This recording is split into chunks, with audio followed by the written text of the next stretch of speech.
Good morning. It's 10 a.m. Eastern and 7 a.m. on the West Coast. I'm Christine Romans. Let's get you current. Breaking this morning, back on track, Todd Blanche's bid to be Attorney General set to move forward. We'll break down the last-minute deal with two holdout senators. Also breaking, new talks. President Trump says negotiations with Iran will resume after he called off strikes. Iran denying those talks are on. We're live in the region. State of emergency. Thousands ordered to evacuate from 3 dangerous wildfires in Washington state. The battle to contain the flames right now. And Turning Point, Joanna Stern joins us with her interview with the president of OpenAI, what he said about the company's artificial intelligence going rogue.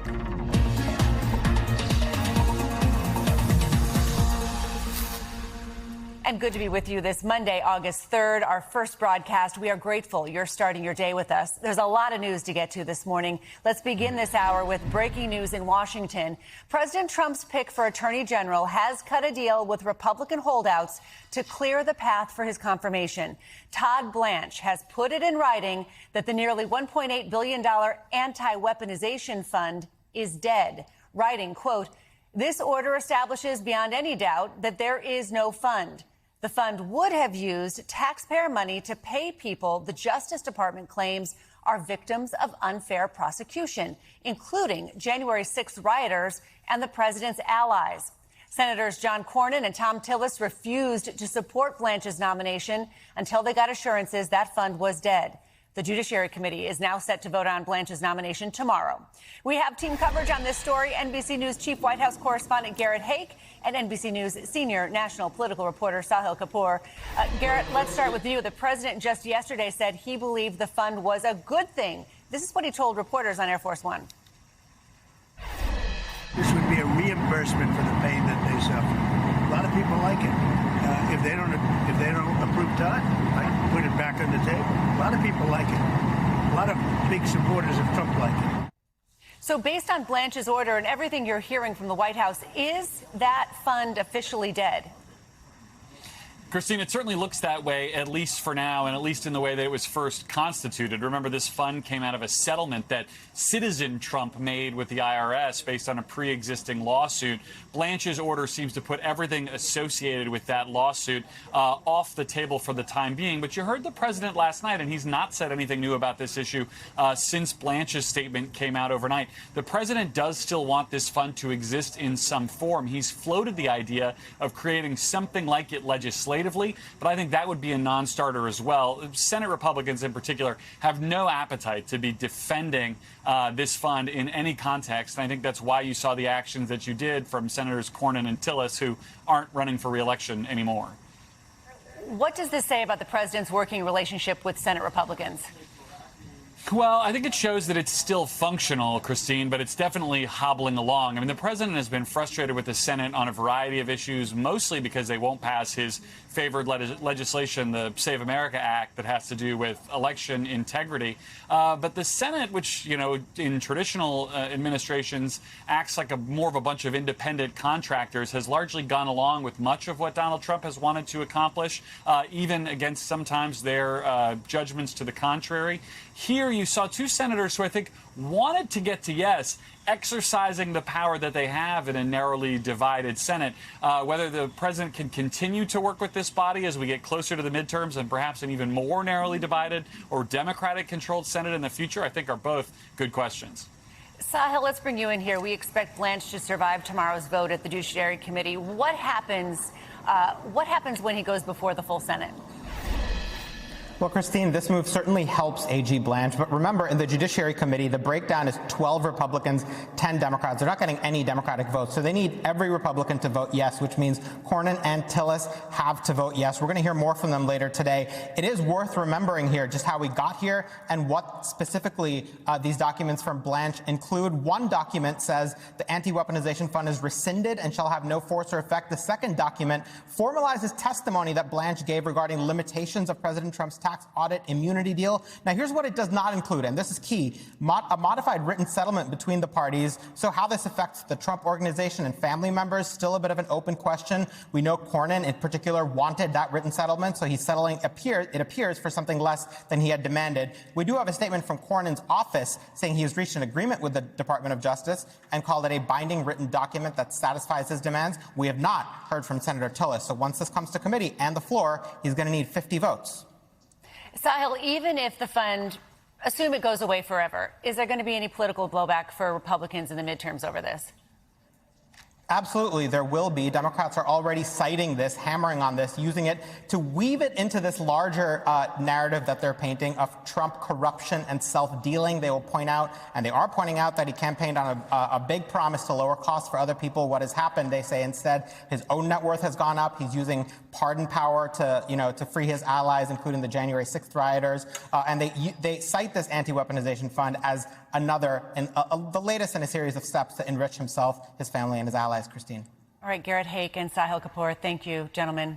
More breaking news. Iran denies the president's claim that new talks are back on today. Just yesterday, President Trump told reporters aboard Air Force One that he's putting further military action on hold in favor of diplomacy. The president said he'd rather reach an agreement than risk more lives and greater destruction. Now what we're doing is we're talking to them in the form of a negotiation. It begins tomorrow afternoon, and we'll see if it's true. I'd love to do that, save a lot of lives, save a lot of unnecessary power, to be honest with you. It would take many, many years to ever build it back. If it could, I don't think it would be even buildable back. Joining us now is NBC News Chief International Correspondent Keir Simmons. And Keir, the president says new talks are on. Negotiations begin today. Iran says otherwise. So where do we stand? I wish I knew, Christine, which is terrifying, really, because when you think about, and we'll get into this in a moment, the scale, the power of the attacks that President Trump was threatening over the weekend and then backed away from, there is a real risk here of the kind of escalation that will send this region spiraling. Now, here is the situation. The Iranian Foreign Ministry, the spokesman for the Foreign Ministry, is saying that there are currently no negotiations between Iran and the United States. He is saying that there is no delegation from Iran heading out, nor a delegation coming to meet the Iranians. So effectively, and there are multiple voices in Iran, we must keep that in mind, but effectively, the Iranian Foreign Ministry seeming to contradict what President Trump says, that there are negotiations starting this afternoon. Now, it's possible that there are negotiations happening quietly somewhere. It wouldn't be the first time the Iranians say publicly, no, that's not taking place, and then it turns out that it was. And certainly, leaders across this region, here in Qatar, Saudi Arabia, Jordan, multiple countries have been pushing to try to get this to happen. So it's possible. Listen, there are talks between Oman in this region and Iran about the Strait of Hormuz, but that's not the same as direct talks or even talks at all between the US and Iran. That's what's so frustrating, right? Because Trump has threatened and canceled attacks in the past over talks. And then suddenly it's upended with tit-for-tat strikes and we're back to square one. How quickly could strikes resume if these talks don't materialize? Yeah, quickly. I mean, the US has enormous firepower here, and President Trump threatened strikes that you haven't seen since World War II in that post that he presented, that he posted through the weekend, before then saying he's backing away. I mean, look, he is showing restraint. That being said, he's showing restraint for a reason, because there are real worries in governments here that they don't have the ability to intercept all of the missiles and drones. They have been able to intercept a lot, but it only takes a few to get through to do damage. And that's, I think, one of the reasons why leaders here, for example, the Crown Prince of Saudi Arabia is concerned. And they called President Trump and said, don't do this, we can get these negotiations to work. What President Trump says is, OK, but we don't have much time. Let's get this to happen, he has said in a post. And again, here we are again, because as you say, the question is it going to happen? And even if they do negotiate, are they going to get further than the last time? Keir Simmons, so thankful to have you there covering it for us. Thank you, sir. We are following more breaking news this hour. The wildfires raging out of control in the west. In Spokane, Washington, crews are battling 3 major wildfires across the county. Local officials say some 600 structures, from homes to schools, have been destroyed, entire neighborhoods reduced to ash. Tens of thousands of people have been forced to evacuate their homes, and as of right now, the fires are 0% contained. Spokane's mayor calling it the worst natural disaster the region has faced. Joining us now is NBC News national correspondent Morgan Chesky, live from the front lines in Spokane. Morgan, what's it like on the ground where you are right now? Christine, heartbreaking scenes wherever you look here in this Spokane neighborhood. We're on the northeast side, and you can just see the remnants of a home behind me here. Fortunately, this family able to make it out in time, though. A car charred and water just spewing out of some of the pipes that have been burned through as a result of this fast-moving fire. You mentioned tens of thousands were able to evacuate. That total number as of right now, 60,000 people that had to flee ahead of these flames that tore through this area, fueled by high winds and an abundance of dry fuel over the weekend. And as you mentioned, still 0% contained. Fire retardant lining the streets here in this neighborhood, able to save some structures, but unfortunately not all. What are officials telling you about when they might be able to get an upper hand here? It's really going to be dependent upon Mother Nature in a big way, Christine, because we have winds gusting anywhere from 30 to 35 miles today. The dry conditions expected to last through the remainder of the week. The high today about 80 degrees. That's certainly going to help fire crews. But we know in just about 48 hours, we're looking at potential triple digits hitting this entire area, which could drive that fire risk even higher. No reported deaths or injuries as of now. What are you hearing from folks on the ground about how they're managing these evacuations, Morgan? They have opened up Spokane's convention center and have it essentially at peak capacity right now. We do not know when anyone who has been displaced from the fire will be let back in. We know as a precaution, power has been shut down in a lot of these areas to prevent the electricity from causing additional fires. Crews are in damaged areas trying to restore power. However, we're told that there are still hotspots that make it too dangerous to go into certain areas throughout this part of the community. So as it stands right now, there is a very uneasy feeling looking at the week ahead here, Christine. You know, Morgan, we know local officials are calling this one of the worst natural disasters they have faced. What steps has the federal government taken to help? Well, Governor Bob Ferguson said overnight that he did speak with President Trump in a phone call, saying that federal resources are absolutely needed here. He encouraged the president to hopefully declare this a federal disaster area so that FEMA could arrive here and start their process of helping these people at least view the road to recovery here. But it is going to be an incredibly long one here. Again, as you mentioned, the worst disaster to hit this area here. Christine. All right, Morgan Chesky, thank you for that. Joining me now, NBC News meteorologist Bill Cairns. Talk to me about the conditions firefighters are facing as they battle these blazes. It's better today, but Saturday night when all the damage happened, what you just saw where Morgan was, it happened so quickly. It wasn't even a huge fire. It wasn't like a big fire that is consumed like, the size of Rhode Island like we talk about. But this was a fire that formed quickly. It was windy, it was dry, and then it just took off. And we all saw exactly what happened. So now the question is, are we going to have a repeat of anything like this? We need it to rain. We need it to cool off. We need the winds to die down. Today's a little bit better in the northwest, but as Morgan mentioned, in a couple days, that heat's going to return. So here's all the fires that are burning throughout the west right now. We're kind of at the peak. At least I hope it's the peak. We're at 99 large wildfires. So we put a little icon on the map here showing you where all of them are. So they're spread out. But the Pacific Northwest by far is having the worst fire season that they've almost ever had, especially in Oregon and Washington state. And today we're expecting the break in the winds there, but the winds will be gusty and strong in areas like Wyoming heading into central Rockies. And if you notice behind Morgan, it was kind of foggy. That's not fog. That's smoke. The air quality is horrendous right now in Spokane and many other areas too. We're at 195. That's unhealthy. Salt Lake City has unhealthy areas of Wyoming too. So this situation is going to stay with us, Christine, for a while. I don't want to say through at least the fall, but in some cases, it's going to be, until almost winter kicks in. So you got fire out west in the northeast and mid-Atlantic. You got rain, flash flooding potential. Totally different story here. Yeah, high humidity and high rainfall rates. We currently have flash flood warnings. Philadelphia, New York City, southern Connecticut, Providence is included in this, and also a spot here in southern portions of New Hampshire. In the New York City area, rainfall rates were about 1 to 2 inches per hour, so that's why we have the flash flood warning that's up. And now another round of very heavy rain is coming in from the south, especially Brooklyn, the Queens, heading out onto Long Island. So that's going to continue. And of course, anytime we get thunderstorms in the I-95 corridor, the airports are just a mess. Ground stop right now at Logan, ground stop at LaGuardia. JFK is over 2-hour delays. Philadelphia about 45 minutes. We will see on and off rain as we go throughout the rest of the day. And then finally tomorrow, the Northeast will begin to dry out. But it's going to take a while to get there. It's been a summer of extremes. We've had a lot of hot weather, but now we've had these fires that we're dealing with, and the East has dealt with a lot of flash flooding. Yeah, really helpful information about those airport delays if anybody's heading out today. Bill Cairns, thank you so much for that. All right, we're learning more about this weekend's deadly mass shooting near an In-N-Out in Idaho. This new video appears to show an armed bystander distracting the alleged gunman, potentially saving lives. An off-duty state trooper who happened to be there at the time also engaged the shooter. One bystander witnessed the terrifying moment from inside his car. Is he a hero?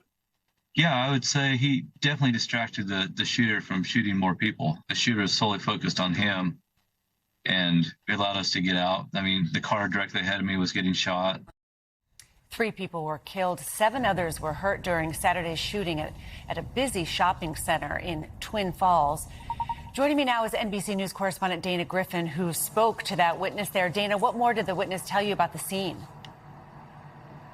Yeah, Christine, this was such a chaotic, terrifying moment. This is actually the closest we've been able to get to this In-N-Out restaurant. And I want to point out the drive-through window. There is a piece of plywood currently covering the entrance there. We're told witnesses say that that gunman actually fired that AR-style rifle into that window, targeting customers and employees. Listen to what else Lane Cohen told me.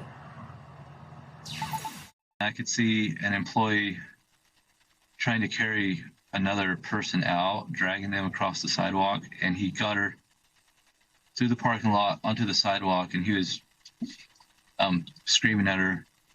And so I ran over there, and yeah, she had a gunshot wound to the chest. And he was just screaming her name, tell her, wake up, wake up. And she was in and out of it. In-N-Out President Lindsay Snyder confirms that one of her employees was among those killed. Christine. Just a tragedy. We're learning more, Dana, about the suspected shooter this morning.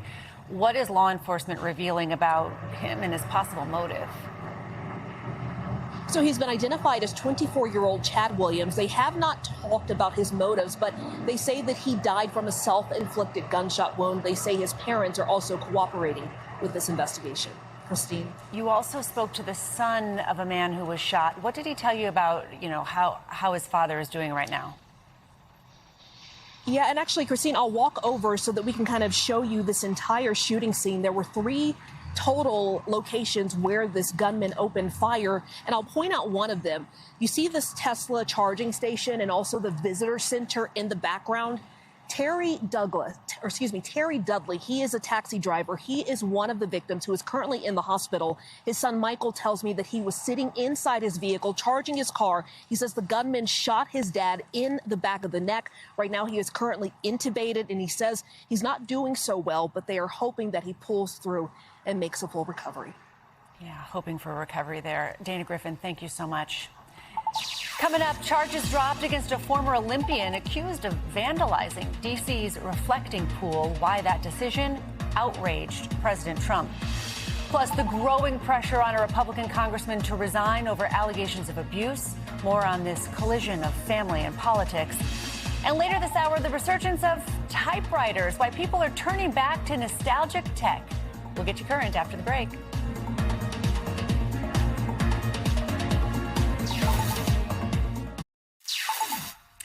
President Trump is in a standoff with one of his own appointees over the high-profile reflecting pool case.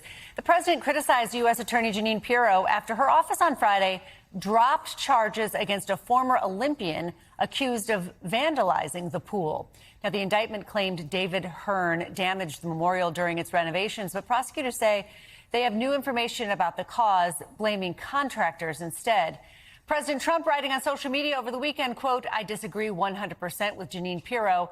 I don't know what she was thinking. To me, it was a pure case of vandalism."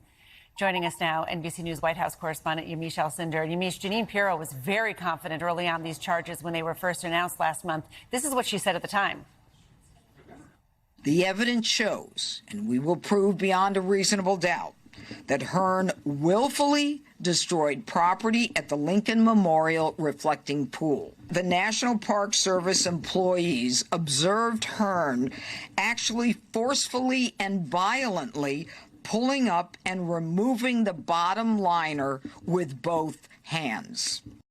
Now she's dropping those charges. How important was this case for her and for President Trump? Well, Christine, this case was incredibly important to the president because it really goes to the heart of the fact that he is making this case that vandals were the reason why the reflecting pool ended up being in the shape that it was, turning green with pieces of it floating. The president is really trying to make the case, not just with the reflecting pool, but all across Washington, that this new Trump 2.0, this second administration, is going to be beautifying Washington. It's going to be changing it. And that he, as a real estate businessman, that he's going to have the expertise to do that in the best way possible. And these cases really directly go to that. Now you have Jeanine Pirro in her office saying, well, actually, that's not the case when it comes to this case. And also, by the way, they are not just talking about David Hearn. There was at least one other case dropped and dismissed in this. There were several people who were charged with vandalizing the reflecting pool in June. So the idea is that this could actually be a cascade where those other cases could also be impacted. Jeanine Pirro is a vocal, a loyal ally and supporter of the president. What does it say, do you think, that he is criticizing her so publicly? It really says that this is a case that the president is focused on, prioritizing. Again, this goes to a case that really is at the heart of what his administration is selling to the American people right now, which is that they know best what's best for America. They're going to give America and Washington this facelift. The fact that Jeanine Pirro, again, someone who's super loyal to the president, is saying through her office that there's new evidence saying that David Hearn did not do this. They also said that this evidence is coming from the Department of Interior. So in some ways, not only are they saying that this case is wrong, but they're also saying that the Department of Interior is giving them information that undermines that there's evidence against David Hearn and at least one other person. So again, this could be problematic for the president. He's arguing that he was able to get the best sort of person to work on the reflecting pool. And now that these cases could fall apart, it really, I think, could really hurt him. And in some ways, it was embarrassing. Remember that this became a sort of meme. There were so many people talking about the reflecting pool falling apart and sharing it as if it was the Trump administration falling apart. So I think the president's definitely going to continue to be keeping his eye on this, Christine. Yeah, and it was a fast job. The president wanted it done quickly. There were no environmental assessments ahead of time, as you would usually do, no bid contracts, and now all these problems. Yamiche Alcindor, thank you so much. Turning to Capitol Hill, and a stunning political and deeply personal split unfolding among Republicans. Ohio Senator Bernie Moreno says his former son-in-law, Congressman Max Miller, should no longer serve in Congress. It comes after Moreno's daughter, who is Miller's ex-wife, leveled domestic abuse allegations that Miller has denied. Now, this extraordinary public break is sending shockwaves through Washington. NBC Chief Justice and National Affairs correspondent Kelly O'Donnell has the latest. Good morning. A deeply personal and painful set of accusations in a well-known Ohio family has spilled over this morning in a very public political controversy that has drawn in a sitting U.S. senator and comments from President Trump. A defiant Ohio Congressman Max Miller denying troubling accusations. I categorically deny abusing my former wife. The 37-year-old Republican and divorced father embroiled in a family crisis, taking to social media to push back. Miller is running for re-election to a third term in Congress. In a live stream Sunday, he spoke directly to voters, disputing a string of specific allegations of domestic abuse. So ask yourself, if I had assaulted her, would she have offered to cook me dinner 6 days later? His ex-wife, Emily Moreno, has said he may have been responsible for their toddler's broken collarbone, but no charges were brought against him. I have never abused our daughter. According to police reports, Moreno also said that Miller scalded her with hot water. His response? It was horseplay in our kitchen. I sprayed water at her from the sprayer attached to our kitchen sink tap water, which does not reach boiling temperature or scalding.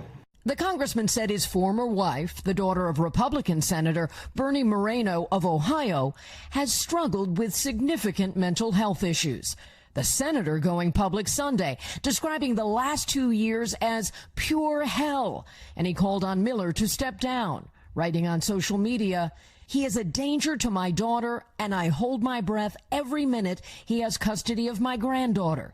If there are any basic standards of character required to hold elected office, Max Miller fails them. On Air Force One, President Trump, who has endorsed Miller, was asked if the congressman should resign. Well, I'm going to look at it. I mean, so far it's accusations. I'll be looking at it. The fact this is all blowing up now may also affect the political calendar. Ohio Republicans would have until Wednesday to name a new candidate and replace Miller on the ballot in what is a very tight race to keep that House seat. Miller said he is not getting out of the race and intends to win in November. All right, from a market check to major box office hits, let's get you financially current on the other headlines we're following today. We begin with a market check. Let's take a look at the big board. The Dow Jones Industrial Average, you can see, up more than 600 points here as oil prices are down. Oil prices dipping as President Trump signals a de-escalation with Iran. He made last-minute decisions there to cancel attacks against the regime and resume negotiations today. For the first time since 1998, the U.S. and Japan are working together to stabilize the Japanese yen.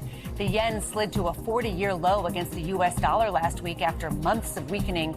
The issue has become a major source of frustration for Japan since the nation imports much of what it consumes. A weak currency pushes prices higher and increases inflation. History made at the box office. Spider-Man rising to the top with a record-breaking $355 million opening weekend, the second biggest debut in domestic box office history, trailing right behind The Odyssey, raking in another $51 million this weekend. Together, that's a combined $406 million. That is a brand new record for the biggest collective box office weekend ever. All right, still to come, why Ariana Grande is taking a step back from the public eye when her world tour ends. Plus, with Iran negotiations appearing to start again, we'll look at the impact on gas prices and more volatility for what you pay at the pump. Current continues right after the break.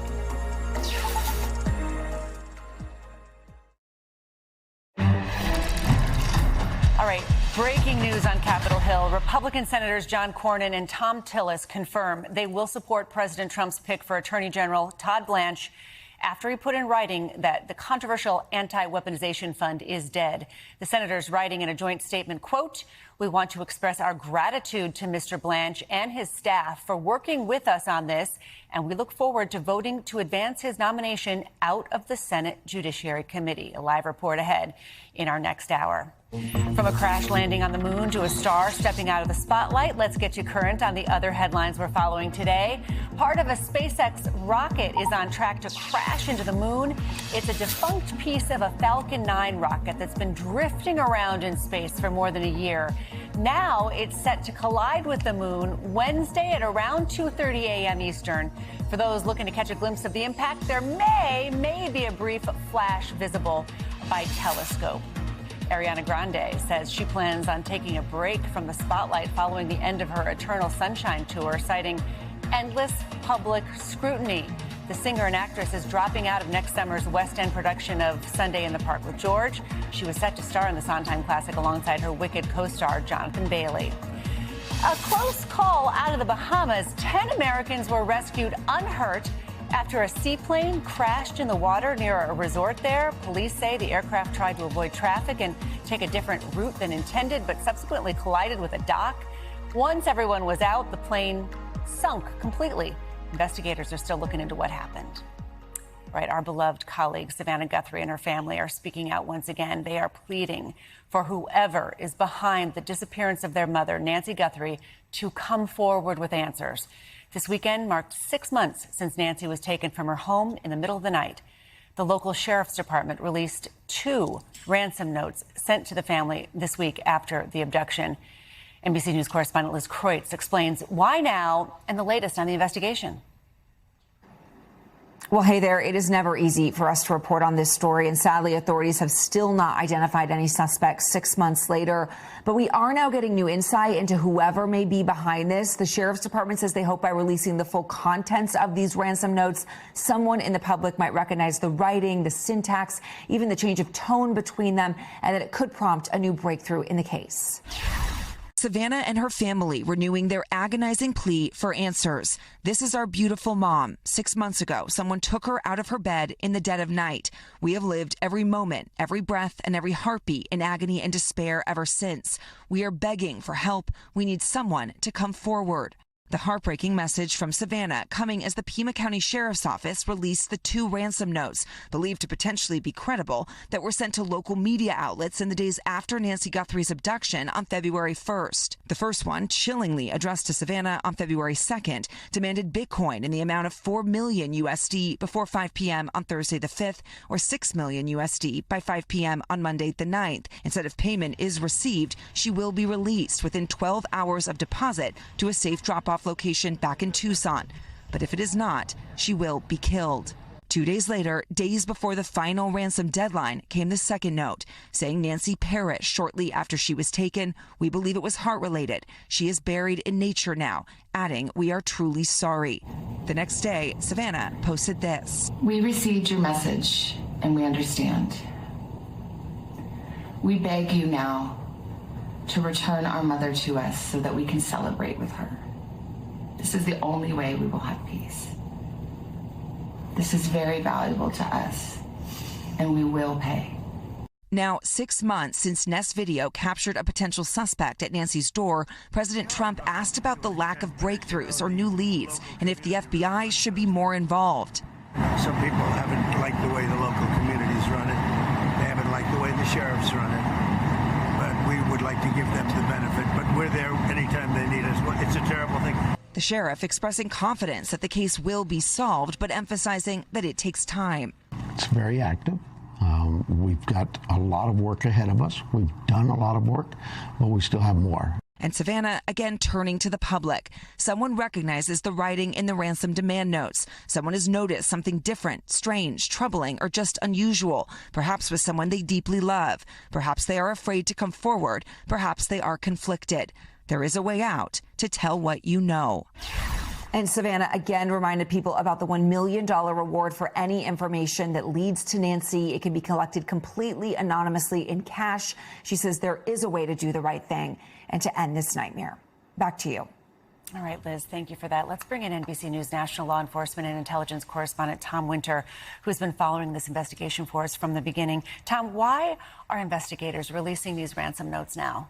Yeah, Christine, I think it really is kind of a moment to note where we are in this investigation, that there really is not a suspect. There's not a particular person or persons that they're interested, that they have information in, rather, and there's not a search that's going on. So if you don't have that information, you want to put out as much as possible to hopefully get a lead.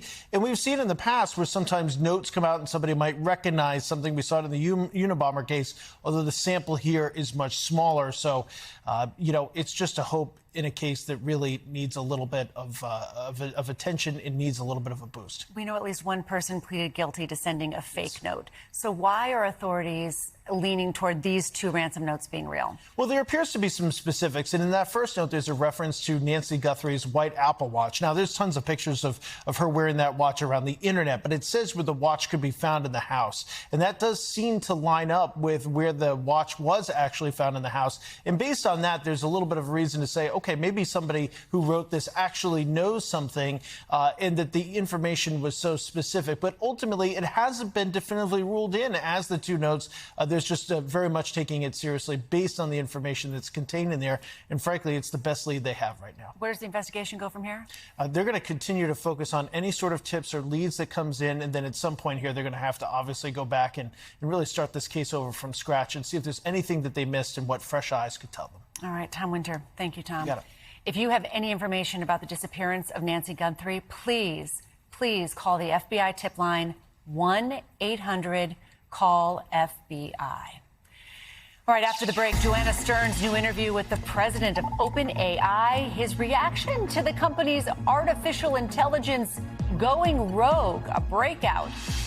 And royal visit. We have all the details from the royal children's first visit to Scotland. We'll get you current after this. Oil prices diving this morning after President Trump walked back threats of escalation with Iran. Those oil prices plummeting to a 3-week low after the White House announced talks would resume today with Iran. It is a cycle we have seen again and again. The conflict escalating, driving up oil prices, and then suddenly de-escalating, causing prices to fall and leaving us all wondering what we'll end up paying at the pump day after day. Joining us now, NBC News business and economy reporter Ali Canal to break it all down for us. Ali, we've seen the price of oil fluctuate with the president's decisions, his accusations, his threats, and then walking them back when it comes to Iran. What can we expect, I guess, as talks resume today for the price we pay at the pump?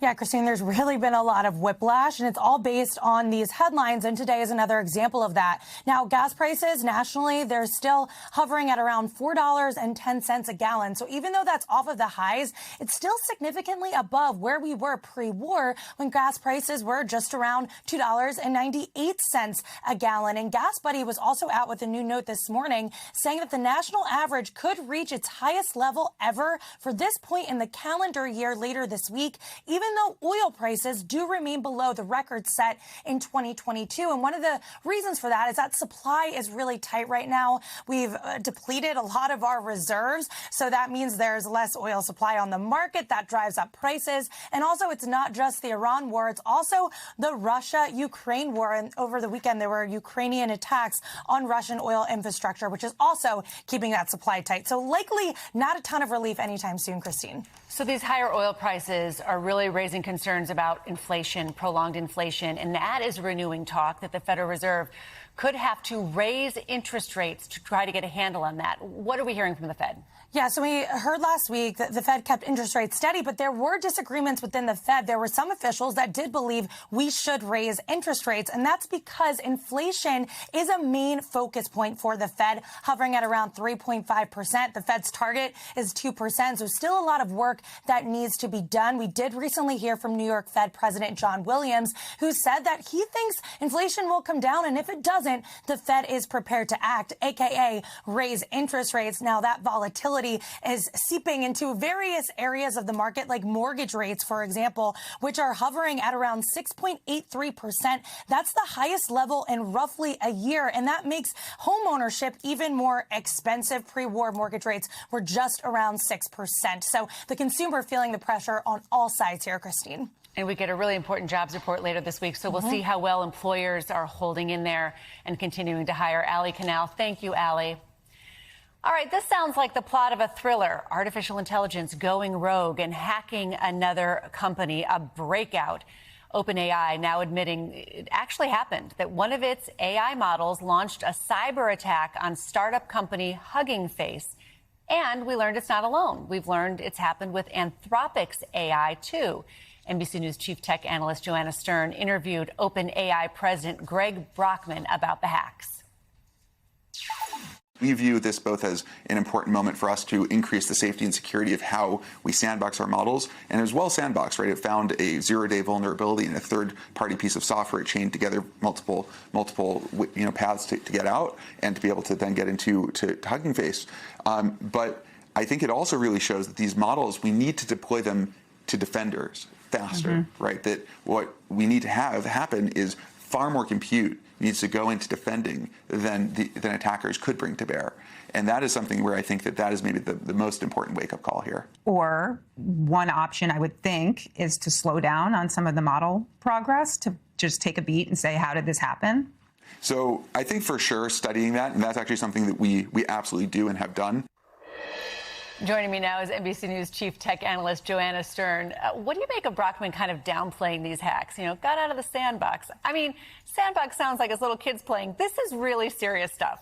It is really serious stuff. And I think the point he's trying to make is this is actually what we were testing for. right? These companies are now coming out. We had Anthropic come out last week, say, similar thing happened to us. We are also doing this testing.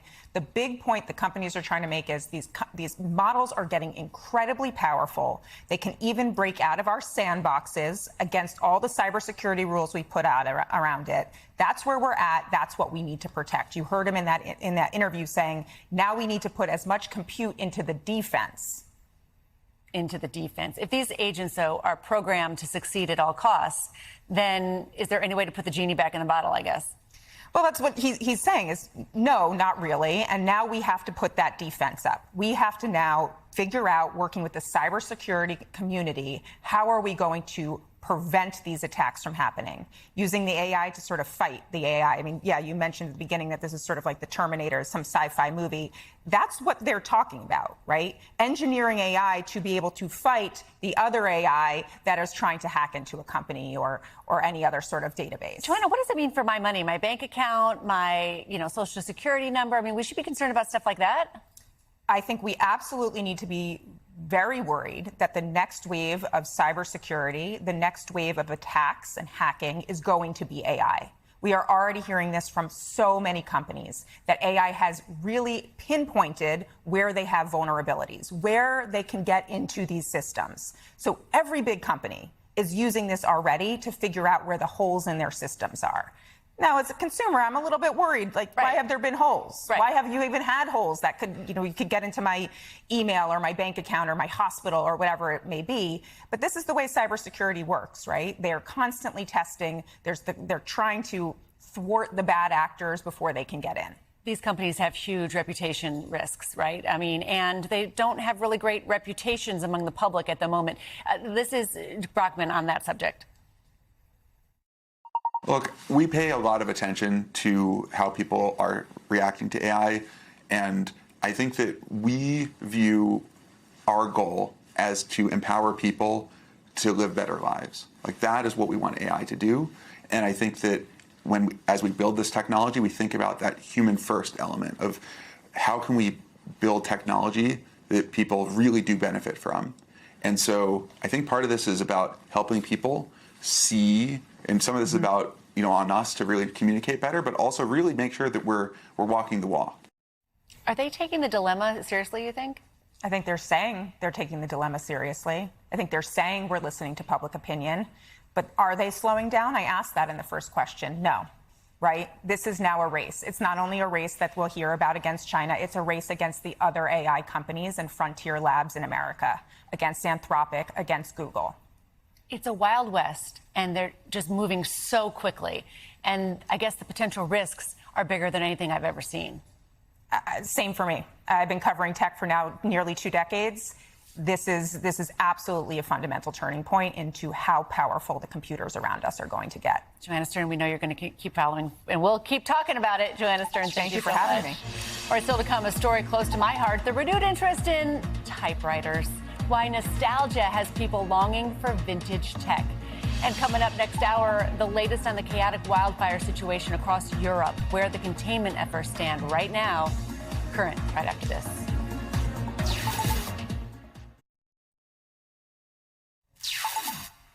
The royal family made their first official visit to Scotland as a family of 5. For the first time, we saw Prince William and Kate Middleton, along with Prince George, Princess Charlotte, and Prince Louis, attend the Commonwealth Games in Glasgow. The rare public appearance marks a break from their typical summer routine, spending time out of the public eye at Balmoral Castle. Joining us now from Buckingham Palace, NBC News international correspondent Raf Sanchez. Raf, it's already been a pretty busy summer for Prince William, Princess Kate, and their family, hasn't it?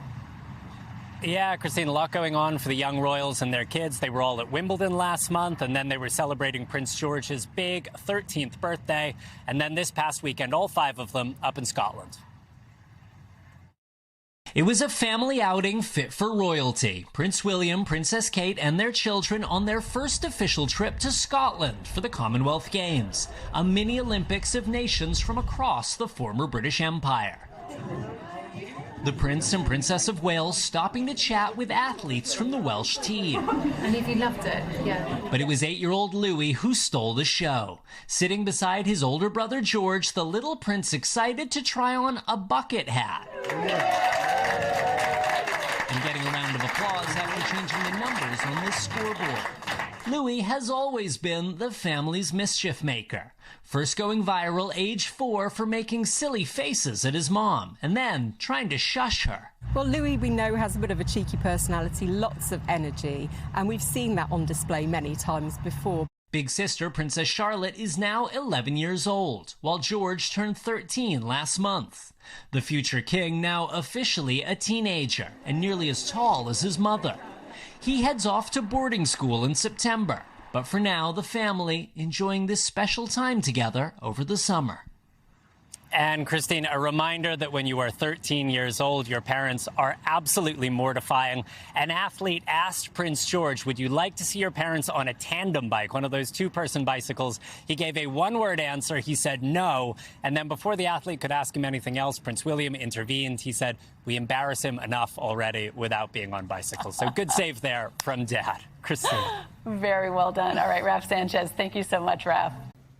Okay, long before Control-Alt-Delete, pop-up ads, emojis, it was the sound of metal on metal, the clack of keys, and the ding of the carriage return. That's right, the typewriter. Once the workhorse of the American office, then relegated to Grandma's attic. Or is it? Today, typewriters are having a moment. Whether it's because of digital detox, going off the grid, or simply nostalgia, old-school tech is cool again. It's unmistakable. The sound of keys on metal, the click-clack of a bygone era. But typewriters are making a comeback. Here at Gramercy Typewriter in New York City, the old machines are finding a new audience. People want to have a typewriter again. The 94-year-old family business is now in the hands of Jay Schweitzer, who sells typewriters by day and repairs them alongside his father by night.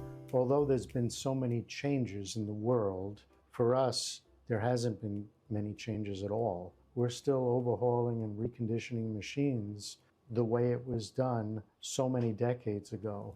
Store manager Nick Campano was once a customer. Hello, Gramercy. I met Jay when I was 15, had a typewriter that needed to be fixed. I just kind of fell in love with the variation of all the machines, the history of them. The modern typewriter was created in the 1800s, the tool of Hemingway, a staple of film noir like Sunset Boulevard and In a Lonely Place, and the workhorse of the American office. In the 1980s, typewriters were replaced by computers, but now? If anything, demand has increased over the years. A lot of working people are tired of staring at that screen all day, and they find it rather refreshing to be in front of the typewriter and really focus and concentrate. And work without pop-up ads or keystroke tracking or hacks. Nostalgic tech is having a moment. Google reports portable cassette players and iPods are trending, and people are missing the click-clack. Searches soaring for thocky and creamy-sounding keyboards. Welcome to Keep Talk. Get a creamy keyboard. Shauna Roark makes a living with her Olivetti Lettera 32 from the 1960s. What are you thinking for your subject? Writing custom poetry and sharing it on social media. A vintage tool meeting modern technology, almost poetry for a poet. I love the resolute nature of it. So every decision is final and it's so in the moment and spontaneous. No distractions. It's really just you and your thoughts and the paper. And I love kind of transporting people back in time when they see it. Ted Bloomberg wrote a book on his typewriter. It's completely modern. The only thing it won't do is give you the emojis, which I try to avoid. But I think it encourages thoughtfulness and care. And I love them. Gramercy Typewriter attracts people young and old, poets and typewriter enthusiasts, and tourists from around the globe, and me. As a kid, I'd type stories and poems on my grandfather's 1928 Royal Portable. It's how I learned to be a writer. So there it is. When I brought it to Gramercy Typewriter a couple years ago for a cleaning, we made a discovery. Bond Romans, Monroe, Iowa. Yeah, and that was etched in to the back panel here, never to be able to be removed. I know. And here we are so many decades later rediscovering that. In our high-tech, fast-paced world, there's something special about the typewriter, about going off the grid, slowing down, grounding ourselves in the rhythm of the keys. using an old tool to write something new. As author James McBride once said, a typewriter forces you to keep going, to march forward.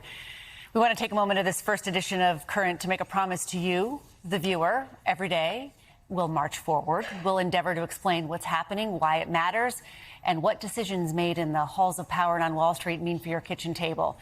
That will be the framing for everything we do here. And we'll seize this moment to tell these stories the way only NBC News can, with our journalists and their reporting from our bureaus around the globe. We hope you join us.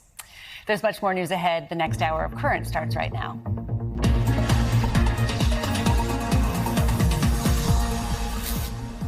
And good morning. It's 11 a.m. Eastern, 8 a.m. on the West Coast. I'm Christine Romans. Let's get you current. Strikes called off. President Trump says the U.S. and Iran are returning to the negotiating table. The new denial from Iran this morning. Wildfires rage. Tens of thousands forced to evacuate their homes in Washington state. We'll take you to one hard-hit community for an up-close look at the devastation. Breaking news, Attorney General nominee Todd Blanche strikes a deal with two Republican holdouts, putting his Senate confirmation back on track. What they agreed to after a weeks-long standoff. And progressive push. We're on the ground in Michigan ahead of this week's high-stakes Senate primary.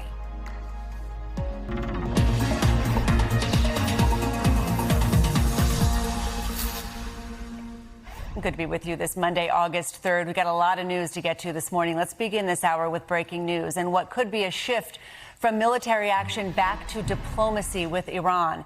After pausing any further U.S. strikes, President Trump says negotiations are expected to resume today. The question this hour, is Iran on board? Here's what the president said yesterday. And the deal is imminent, having to do with the Hormuz Strait. And also ultimately the denuclearization of Iran. So when I hear that, I say, well, do we want to go and be this severe? Now, there's a group of people that would like me to just do it. And there's another group of people that does not want me to. NBC White House correspondent Yamiche Alcindor joins me now. Yamiche, President Trump says negotiations are expected to resume today. Iranian officials have said otherwise. Do we know where talks stand right now? Well, where talks stand is that we're hearing two opposite messages from Iran and President Trump. President Trump saying that he was ready to launch the biggest attack since World War II on Iran. But he said he's pausing that because there are going to be these talks. But the spokesperson for the Iranian foreign minister is saying that there are no talks. I want to read to you part of what that spokesperson said. He said, quote, "We currently do not have negotiations with America. As long as America's breach of commitments continues, the situation regarding the Strait of Hormuz will not change." He goes on to say, at the moment, the negotiations are with Oman and are focused on reaching an understanding on a route that would ensure the safe passage of shipping through the Strait of Hormuz. So this has gone on for some time now since this war has happened, with the president insisting that these two countries, the U.S. and Iran, are talking, and Iran continuing to say that there are no direct negotiations with America. Christine? We have seen this back and forth before, diplomacy and then military action. Has the White House offered any indication of a timeline for how long this pause in strikes could last should negotiations stall again? Well, Christine, that's a key question. And the president was asked that question over the weekend and said specifically, a reporter, is there a deadline for these negotiations? Because maybe there will be strikes in the future. The president said there is no direct deadline. Instead, he said that he doesn't want to see people killed and he doesn't want to have anybody else die regarding this war. That being said, as you said, there has been escalations on both sides. We saw last week with bombs and all sorts of strikes. And then we saw proxies being pulled in for Iran. That being said, the president here not really laying out a timeline, which I think is remarkable because, of course, the president said this war was going to be over in 2 to 4 weeks. The war is now entering its 6th month. So continue to talk to the White House about this and ask officials about this, but it just does not seem clear when or even how this could end, Christine.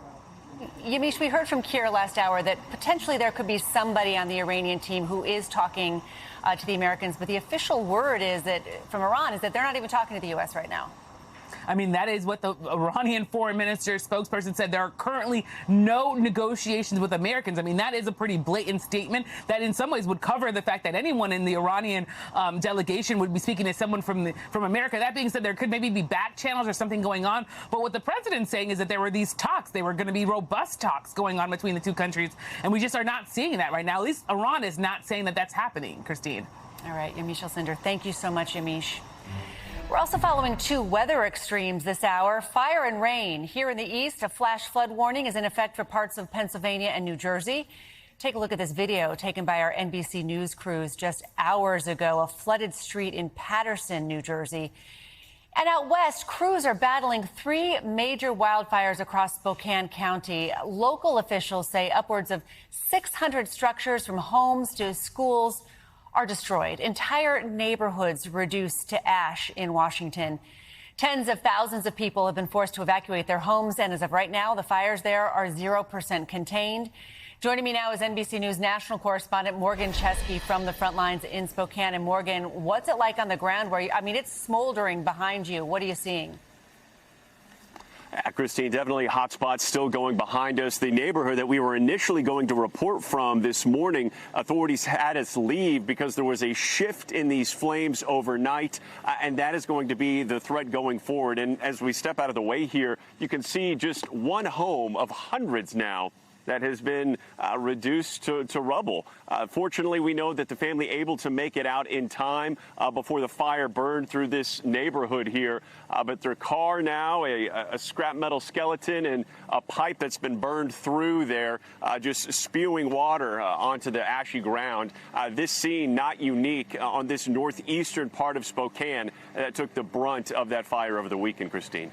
How are people there managing these evacuations, Morgan?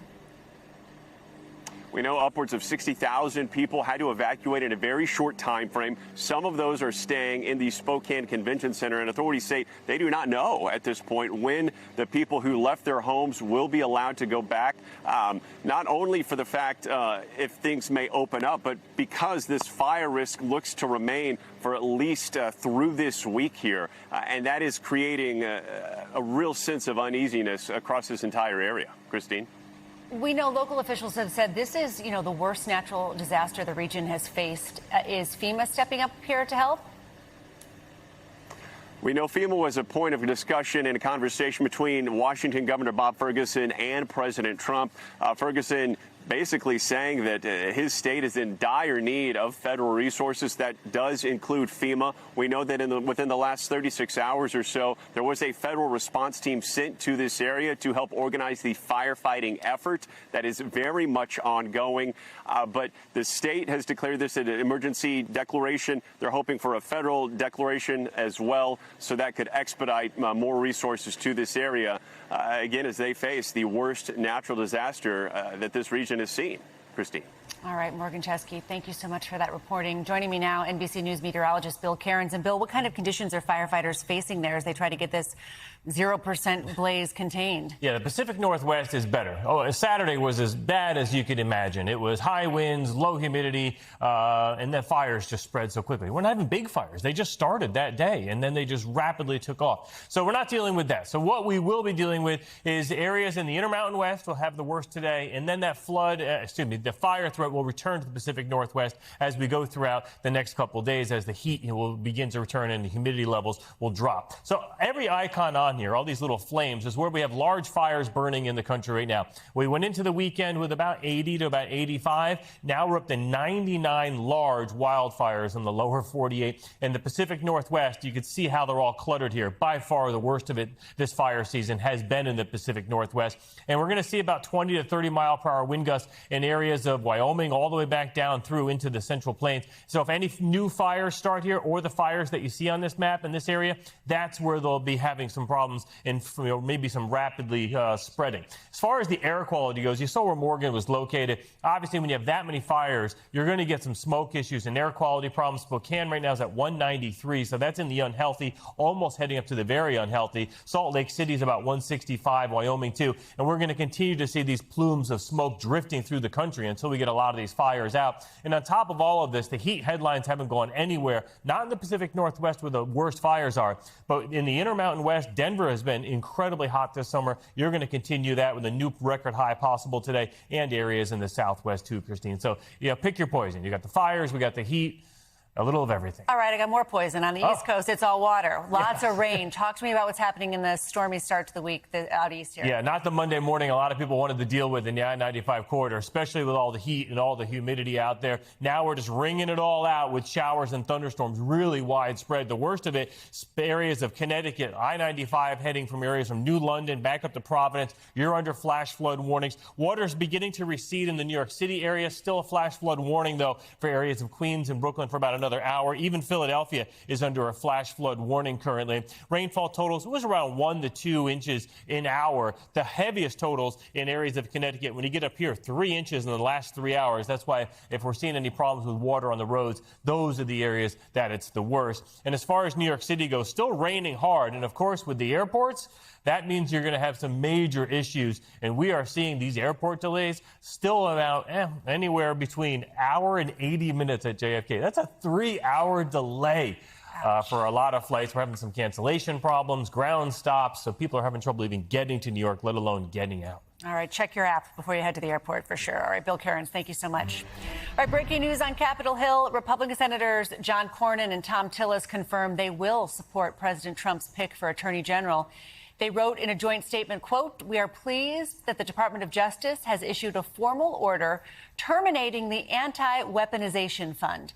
We want to express our gratitude to Mr. Blanche and his staff for working with us on this." That nearly $1.8 billion fund would have used taxpayer money to pay people the Justice Department claims are victims of unfair prosecution, including January 6th rioters and the president's allies.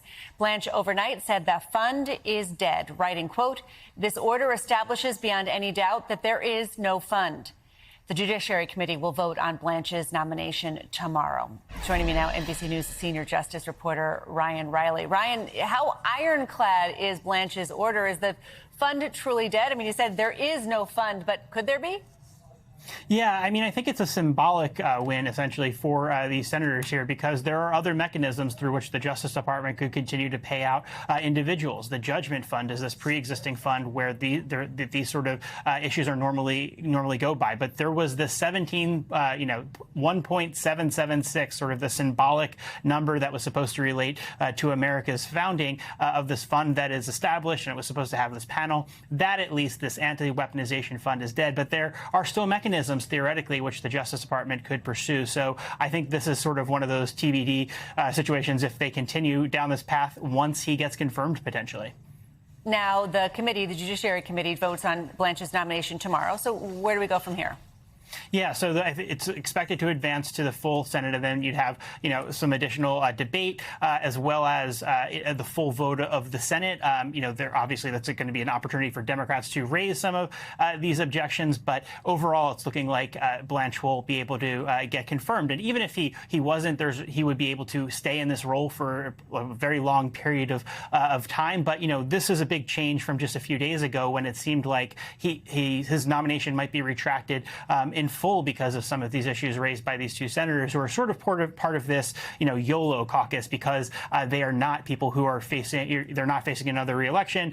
Cornyn got beat in the primary. Tillis is no longer running. And so this is sort of the end of their political career in the Senate. And that's why I think you've seen some more pushback to some of the Trump administration's actions than we necessarily see from other Republicans who would face a lot of pushback if they sort of had stood up to some of what Donald Trump was trying to do here. All right, Ryan Riley. Thank you, Ryan. Okay, Michigan Democrats head to the polls tomorrow in one of the most talked about Senate primaries. Former health official Abdul El-Sayed and Congresswoman Haley Stevens both looking to replace retiring Senator Gary Peters. The winner will face former Congressman Mike Rogers, who is running unopposed on the Republican side.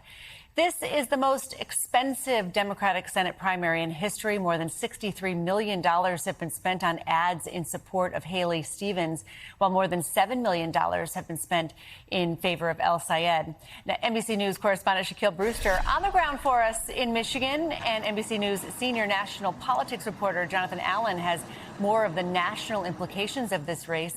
Shaq, I'll start with you. What are the top issues for Michigan voters?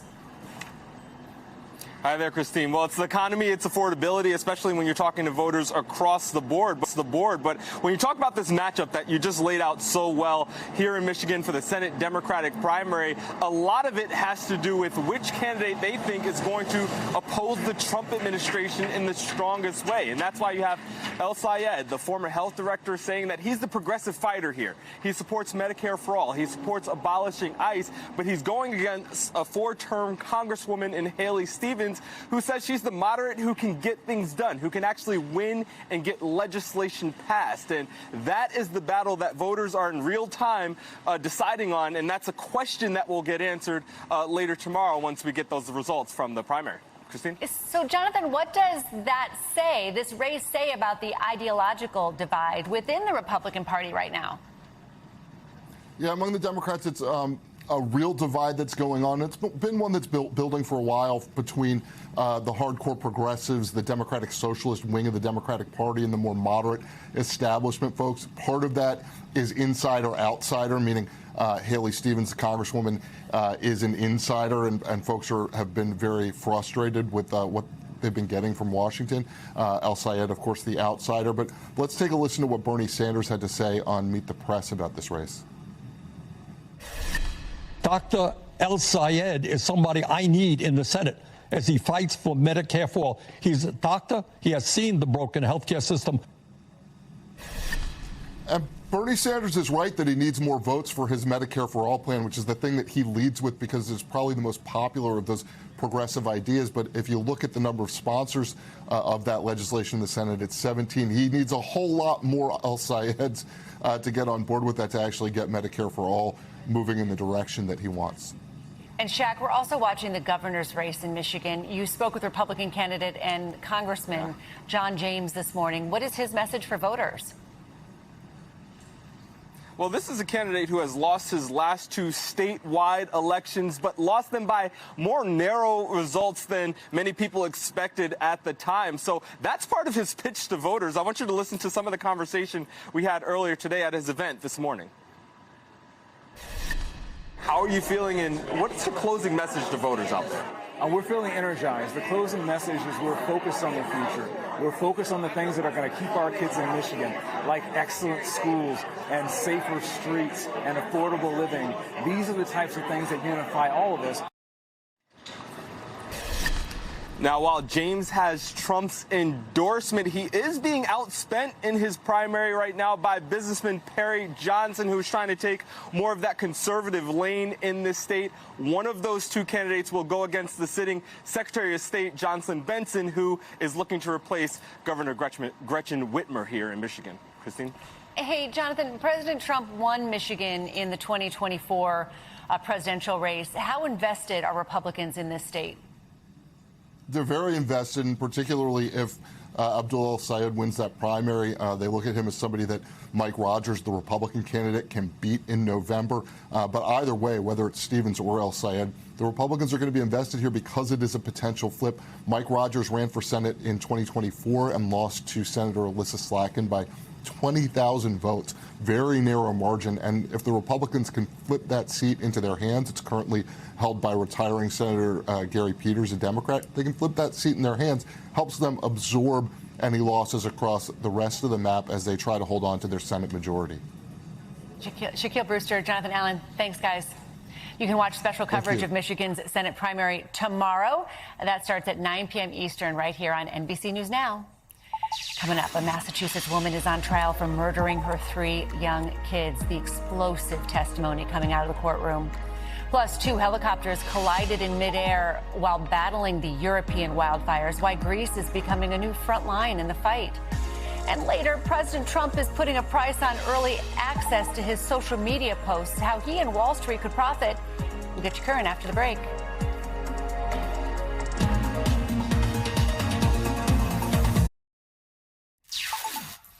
All right, today the murder trial of Lindsay Clancy picks up after an emotional first week of testimony. The 35-year-old mother is on trial in Massachusetts for the gruesome killing of her 3 young children. They were found strangled in the family's basement back in 2023.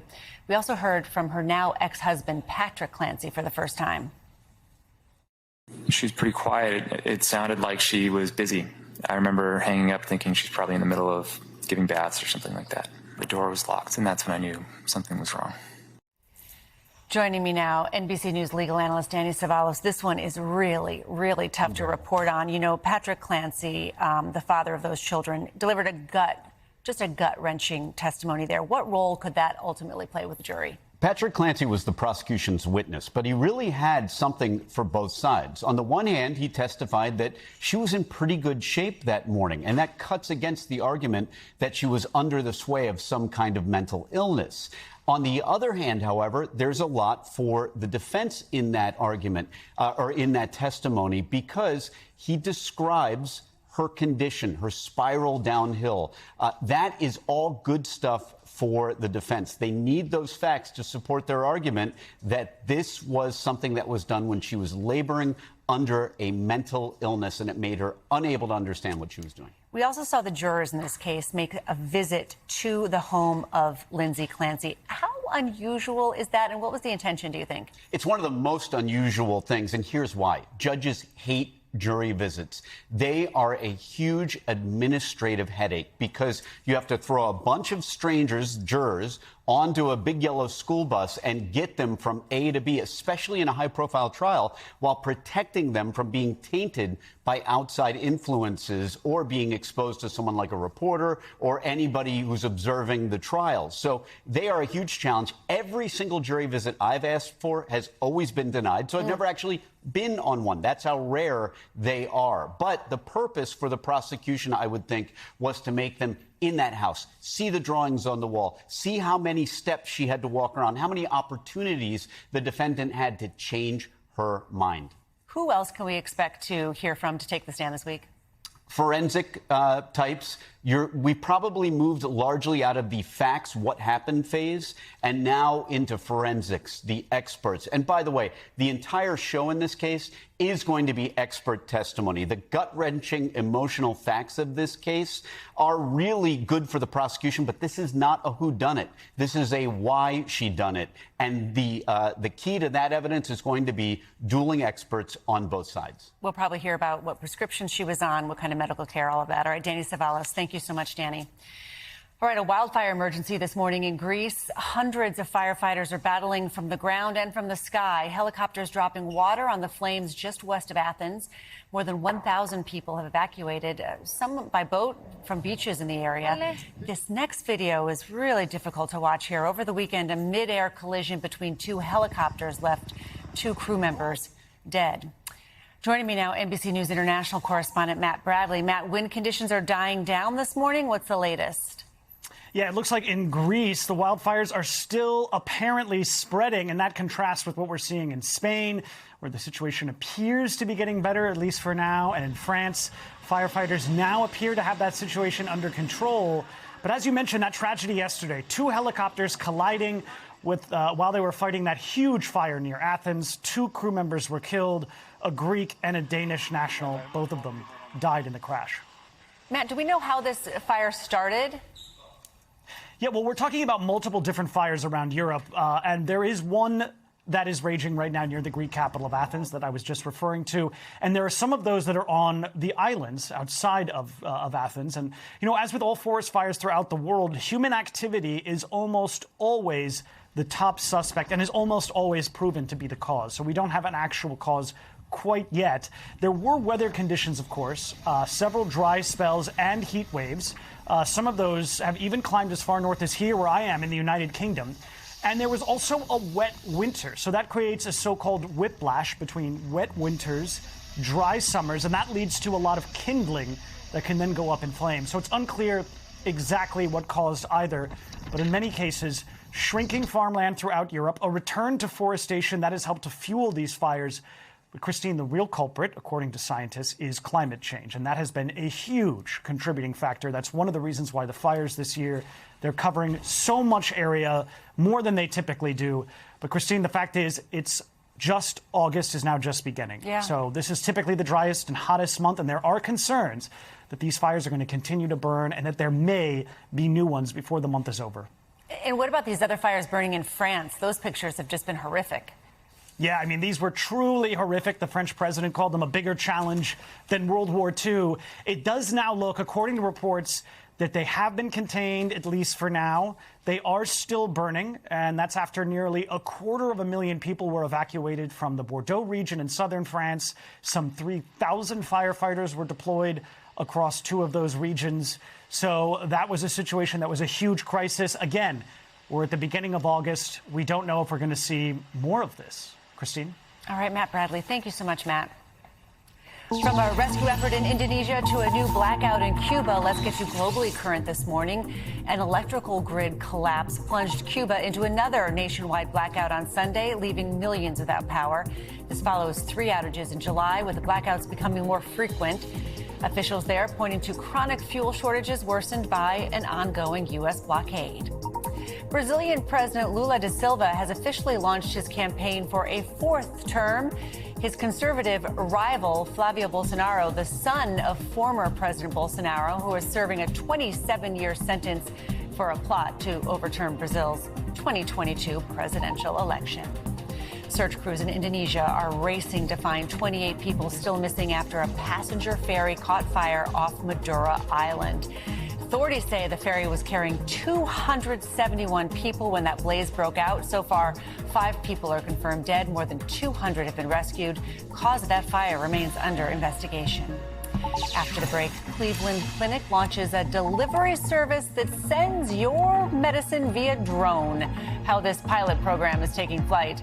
And new details about the shooting outside an In-N-Out Burger in Idaho, how the heroic actions of an armed bystander helped drive the gunman away. More current right after this. From new video of the deadly shooting at an In-N-Out to a hit and run that sent a congresswoman to the hospital, let's get you current on the other headlines we're following today. New video out of that deadly shooting at an In-N-Out Burger in Idaho over the weekend. NBC News spoke to a witness who filmed this video of an armed bystander firing back at the shooter. The witness says the distraction helped save his life. 3 people were killed in the shooting, 7 others hurt. Police say the gunman died of a self-inflicted gunshot wound. A congresswoman was hospitalized after a hit-and-run car crash yesterday morning. Representative Marcy Kaptur of Ohio was the passenger in a car on her way to church when another vehicle struck hers before fleeing. A spokesperson for Kaptur says the 80-year-old Democrat is active and alert. An investigation is ongoing. What were you up to for the last month? Well, a woman from New Zealand ran over 1,200 miles in just 29 days. 42-year-old Sophie Woods completed the Via Alpina endurance track over the weekend. Guys, this stretches across 8 European countries. She smashed the existing record by 6 days to become the fastest person in history to ever complete it. All right, Wall Street now has the option to read President Trump's words earlier than everyone else. The president's social media platform is offering a new subscription service specifically for Wall Street firms. It's called Truth API. The companies, the Wall Street, can pay $100,000 a month for a fast data service to get the president's posts before the general public, giving them an edge as the president's words often move markets. And the president stands to financially profit as well with his 41% stake in that media company. Joining me now, Justin Wolfers. He's an economics and public policy professor at the University of Michigan. Let me start with a simple question here. The oxygen of financial markets is information. To get information earlier from the president's market-moving words, is that fair? Well, it would help you, and that is where it gets to being unfair. I buy stocks. I don't buy them individually. My 401k buys stocks. And if what we're doing is we're trading against the other side who has an information advantage because they're getting the president's tweets a little faster, those blokes are going to make money. The thing I really want to emphasize is if someone is making money, they're making it from someone else. The someone else is actually going to be the 401ks of you and me and the viewers at home. We know that the president uses social media to announce everything from military action to tariffs. His social media account has essentially become the press room of the presidency. That gives an advantage to Wall Street firms, doesn't it? If they see even a few seconds before time what he is saying and what announcements he's making that could move markets? Absolutely. And so that's for folks at home to understand what's going to be happening is a post goes out from the president and it might turn up on yours or my computer in 5 seconds time. It's going to go straight through the special pipe directly to a high-speed trading firm. The high-speed trading firm is going to have a computer that can effectively read it and decide to trade based on that information straight away. The thing that's really important here is this is absolutely market-moving information. And so the folks who pony up $100,000, first of all, they're going to make the president rich. Second of all, they're going to help make their firm rich. And third of all, if their firm's rich, someone else is losing. Again, that's you and me. But what I really love about your analogy is it's actually a very good one, which is imagine out the front of the White House press office, there was a door or there was a ticket window and they said $100,000 to get through. That would feel undemocratic and that would feel corrupt. Well, this is the exact same thing, but using the fancier language of APIs. I wonder, do you think Wall Street will actually pay for this access? And I should point out that Wall Street pays for all kinds of information a few seconds earlier. Yeah, they absolutely will. There's early reports that they're already doing so. And that's sort of the president's commercial genius combined with his sort of corrupt intent, which is you never want to be on one side of a trade where the other side knows something that you don't know. That's sort of the problem. Like, would you want to bet on what the president's going to say this afternoon if the bloke you're betting against is his teleprompter guy? This is going to be the same idea. And so a whole lot of Wall Street firms, even if they don't believe in this, even if they don't want to spend this money, if they want to be trading stocks, they can't afford to be at an informational disadvantage.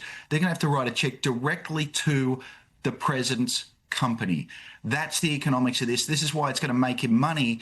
Whether you feel okay about that, a president selling access to the president, quite literally access, with a price tag, it's unheard of, it's unprecedented, and let me just be direct, it's corrupt. Let me ask you this. Democratic Senators Elizabeth Warren, Adam Schiff, they're urging the SEC to launch an investigation into this news service. Should, or do you see any regulatory agency doing anything about it? Look, I'm not a lawyer, so I don't know what the law as it stands is, but I do know a bunch of folks who actually are lawmakers. They're called Congress. Congress could make any uncertainty about this illegal tomorrow just by saying whoever happens to be in the White House has to distribute information through publicly available means. That the president's not doing that, he should be doing that.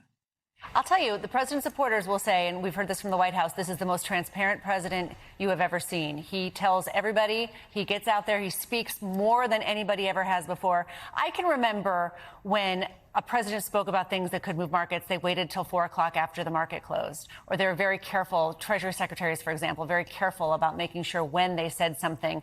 This is just a very unprecedented new kind of way of dealing with information in the public, Justin.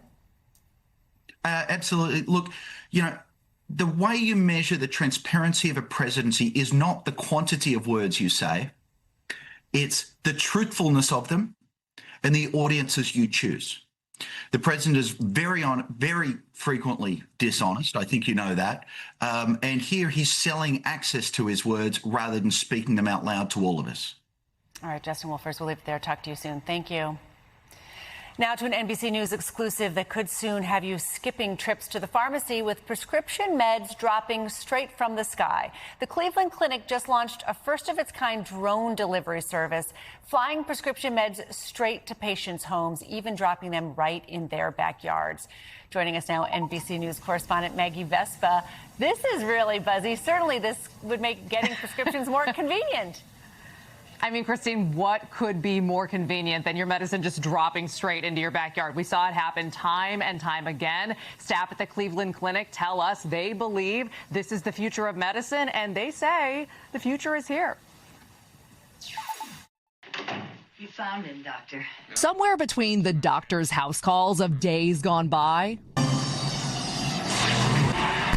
and flying cars of the future lives this first in modern American medicine, launching today a drone delivery pilot program from the world-renowned Cleveland Clinic. Those pills dispatched from this pharmacy fulfillment center, flying certain prescription meds to patients. Oh my gosh. It looks like a little airplane. Patients like Rebecca Wolkoff, who's getting her thyroid medication delivered right to her Ohio backyard. Crazy? What was that like to watch? That was super exciting. That was like probably how my kids feel about the garbage truck. I totally felt about the drone delivering it. Like a toddler's reaction to like, you're like, oh my God, it's here, yay! Bree Robinson manages the trailblazing home delivery pharmacy. So we have certain situations where our traditional carrier methods just cannot get the medication to that patient at the speed at which they need it. Having drone delivery in our arsenal is going to be really helpful. Here's how it works. A pharmacist places a patient's prescribed meds into this drop box, prompting a drone to take off from this nearby docking station. It lowers a pod, scoops up the medicine, and flies to the patient's home. When delivering medicine, a key advantage of these drones is speed. Obviously, traffic's not an issue, and they take off straight for your home at up to 70 miles per hour. The technology provided by Zipline, a California-based drone startup that got its start a decade ago delivering medical supplies in Africa. These are entirely autonomous. They are. Deliveries that could have taken hours are now taking minutes.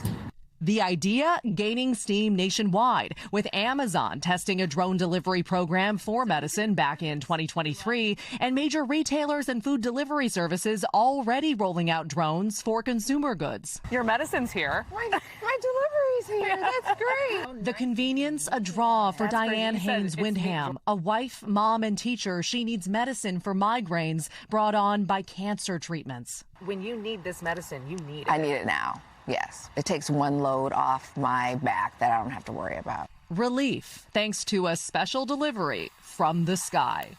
Is this the future? We're living in the future. The future is now. Yeah, it was so trippy to watch. For now, for what it's worth, the Cleveland Clinic is only delivering via drone to patients who opt into their program kind of in suburban Cleveland. They plan to expand, and by the way, it's no extra cost to the patients, but more broadly, like looking at nationwide, Zipline, that drone startup, they say they're working with more than 10 major healthcare systems to launch similar programs across the U.S. So, Christine, I guess just look up, and at some point, we could all see this coming down. You're like our Jetsons correspondent, Maggie Vespa. Thank you so much. Thanks, Maggie.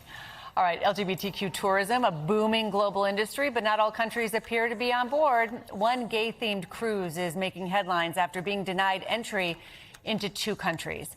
NBC News correspondent Stephen Romo reports. Right now, summer travel is in full swing.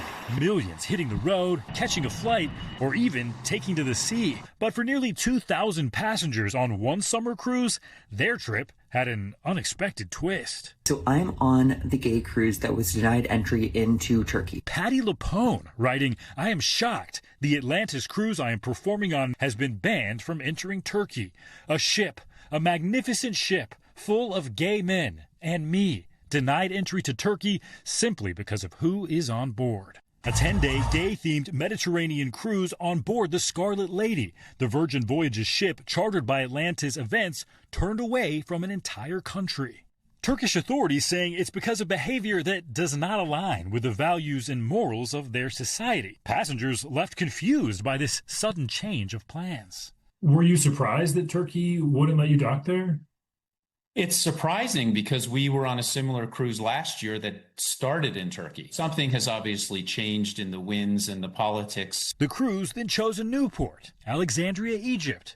But passengers soon got this notice under their cabin doors, saying, "Early this morning, we were informed that Scarlet Lady has been denied entry into Egyptian waters." Turned away again.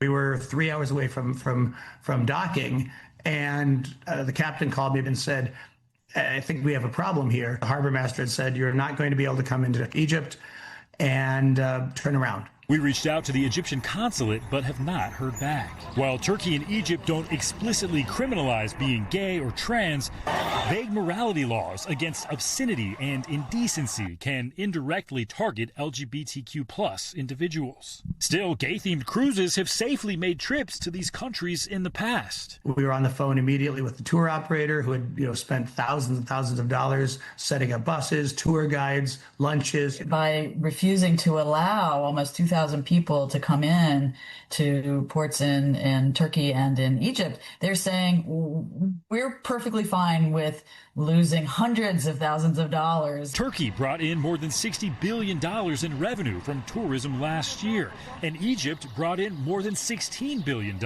And LGBTQ tourism in particular is a booming industry, projected to exceed $660 billion by 2033, according to a recent study. Experts say these countries could be hurting their own economies by not embracing that.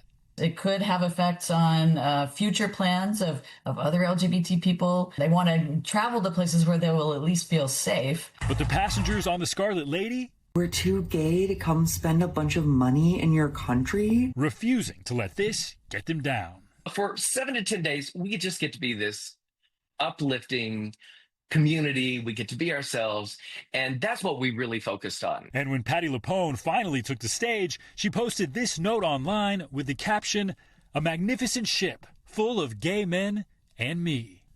Stephen Romo, NBC News.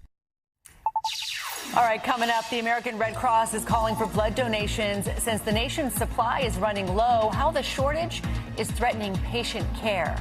Plus, federal officials say there's a new Cyclospora outbreak and the source is still unknown. We'll get you current after this. A rare warning from the American Red Cross this morning about a critical blood shortage across the country. Even though it's typical for donations to dip in the summer, a combination of surprising factors has health officials sounding the alarm. NBC News' Valerie Castro explains.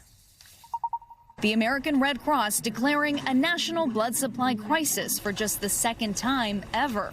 It's the lowest amount of collections we've had in 4 years. The shortage coming during a busy summer season, what the Red Cross calls the 100 deadliest days between Memorial Day and Labor Day. Those happen to be mostly driven by motor vehicle accidents that happen out on the open roads. You know, when people are out on boats and doing other activities, that sometimes those days don't go to plan and emergencies happen, and we are seeing an increase in the number of traumas.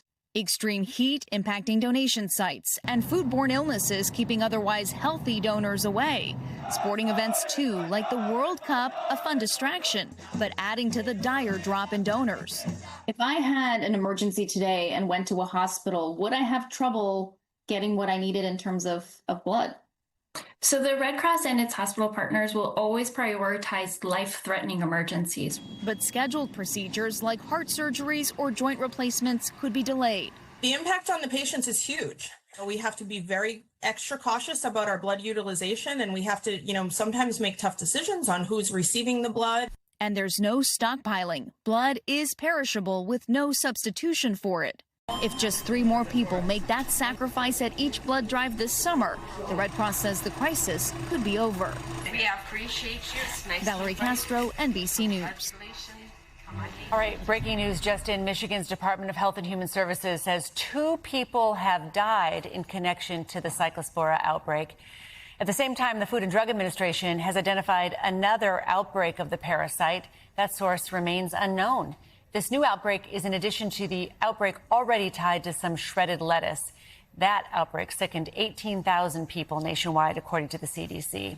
Joining us now is NBC News medical contributor Dr. Natalie Azar. And Dr. Azar, with 2 deaths now in Michigan, I guess what does that tell us about the outbreaks we've been seeing? So, Christine, I think it's important for viewers to understand and remember that death from cyclosporiasis is not a common outcome, but we know that it can happen. And the main reasons are typically from the effects of severe dehydration, right? If you're having so much nausea, vomiting, diarrhea, and you're not rehydrating properly. We do have some limited information on the 2 individuals who passed away.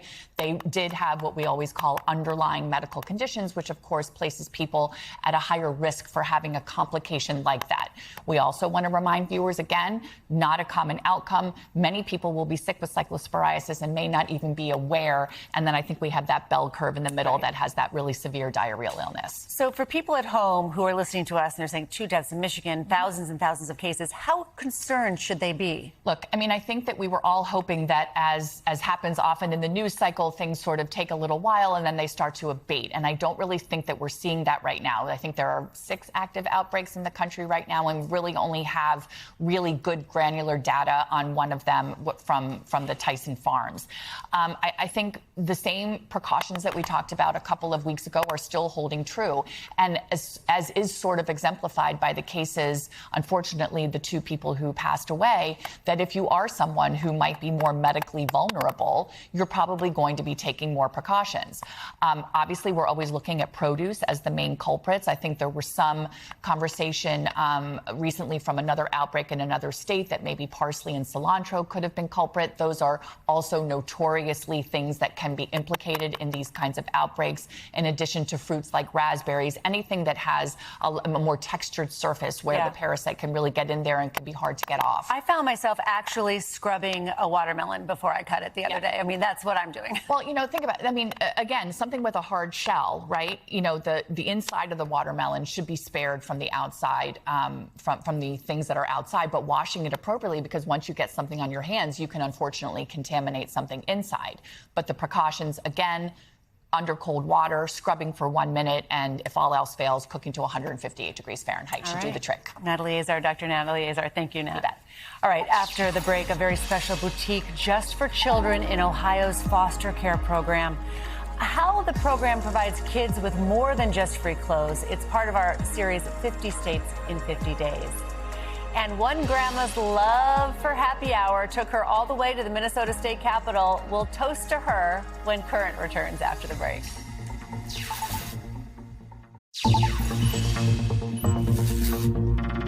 When you feel overwhelmed by the problems facing the nation, sometimes you just need to turn to your neighbors to find solutions.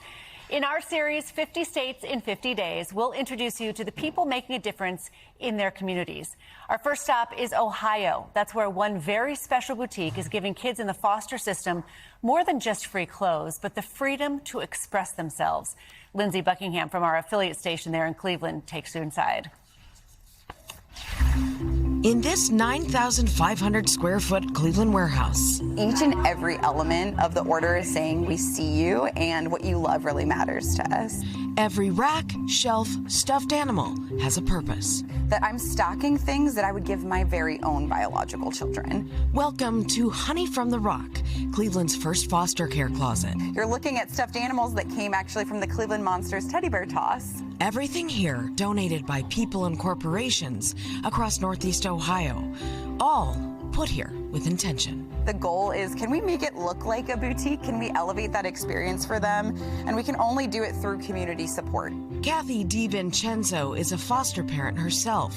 She found her calling in her own home. So it wasn't until I literally lived the need that I saw the need. Here in Cuyahoga County, we lead in the number of kids experiencing foster care in the state of Ohio. That statistic didn't sit well with Kathy. So in January of last year, she did something about it. Where did you find that stuff? Now, children can come up here up to 4 times a year to get exactly what they need, either in person or by placing a custom curbside order. Our support actually starts the moment they come into care in Metro Health Triage. We have what's called our Gap Pack program, providing that emergent support for a child coming into the triage process. And then we have our emergency order within 48 hours. Every child who walks through these doors gets something most of us take for granted, a choice. Being able to welcome them in and say, who are you? Let's discover that sometimes for the first time together, of a safe space that they can really choose who they want to be and how they want to represent themselves. Kathy says every child deserves a city that shows up for them in every way that matters. Watching Cleveland link arms and see these kids, it's hard to see. It's hard to pull back that curtain and say, this is the reality of children experiencing care. I mean, there is truly nothing better than to be able to see a need and with the help of Cleveland, be able to fill it. I'm Lindsay Buckingham for NBC News Now. Thanks to Lindsay from our affiliate in Cleveland. What a story. And stay with us. We've got 49 states and 49 great stories to go. On the bright side, an 82-year-old grandmother from Minnesota has gone viral over her right to have a glass of wine. She fought to change a law that wouldn't let her assisted living facility serve its own residents alcohol. This morning, she and her family celebrated a happy ending with a toast on today. And you know what? There are a lot of folks in Minnesota living in assisted living that have a a lot to owe you, so. Yeah. Cheers. And like you said, it's a power choice. Yeah. You don't have to drink all that at 8 in the morning. No, please don't, actually. One little You don't want to carry me out. This weekend, the grandparents' happy hour law went into effect. Anita LeBrun is a hero in her community. Today, co-host Chanel Jones has the backstory. Anita LeBrun likes a good glass of Pinot Grigio, the company of family and a tradition that goes back generations, 5 o'clock happy hour. So when her assisted living facility in Minnesota wanted to throw a celebration for its residents, a toast, nothing more, they ran into something neither they nor Anita expected. State law didn't allow it. Not without an expensive liquor license. So Anita did something about it. Twice she stood before Minnesota state lawmakers. Just because we are older and live in assisted living doesn't mean that we should have fewer freedoms than anyone else. Her case wasn't just about the cocktails. Over a shared drink, we get to reminisce about parts of our life, military service, raising a family, the loss of a friend, and celebrating the golden phase of our lives too. Just this past weekend, the bill she helped push through, officially HF 4145, but known to everyone as the Grandparents' Happy Hour bill, took effect. Today we raise our glasses, not just for happy hour, but for independence. Anita LeBrun took on a state legislature over her right to a glass of wine. Not because the wine itself mattered so much, because the dignity of choosing it did. Chanel Jones, NBC News. Wow, you go, girl. All right, it was good to be with you this morning for the first edition of Current. We hope to join you every weekday. Coverage continues on NBC News Now, right after this break.